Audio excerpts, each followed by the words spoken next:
மயூரி ரொம்ப திறமை மிக்க பொண்ணு. அவளுக்கு ஈக்குவலா யாருமே கவிதையெல்லாம் எழுதவே முடியாது. இவளை அவருடைய நெருங்கிய நண்பர் காதலிக்கிறாரு. அவருக்கு தெரியல எப்படி தன்னுடைய காதலை அவள்கிட்ட வெளிப்படுத்தணும் அப்படின்னு. அப்ப நண்பர் ஒருத்தர் சொல்றாரு, நீ உன் கைப்படையே ஒரு காதல் கவிதை எழுதி கொடு அப்படின்னு. இன்னொருத்தர் சொல்றாரு, நீ விலையுயர்ந்த பொருள் வாங்கி கொடுத்து பாரு அப்படின்னு. இவருக்கு தெரியும் நான் என்னதான் எழுதினாலும் அவளுக்கு ஈக்குவலா ஆக முடியாது அப்படின்னு. நேர மயூரிட்ட போறாரு.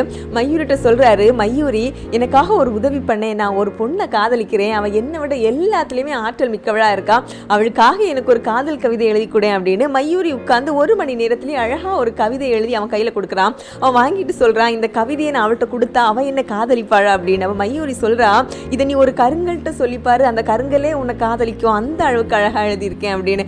இவர் சொல்லுவாரு, மயூரி என்ன ஒரு கருங்கல் எல்லாம் காதலிக்க வேண்டாம், நீ என்ன காதலிச்சா போதும், இந்த கவிதையை நான் உனக்காகத்தான் எழுத சொன்னேன் அப்படின்னு. இப்ப வார்த்தைகளோடும் கவிதைகளோடும் நின்னவா நாணத்தோடு அலண்டு விலகி போறா.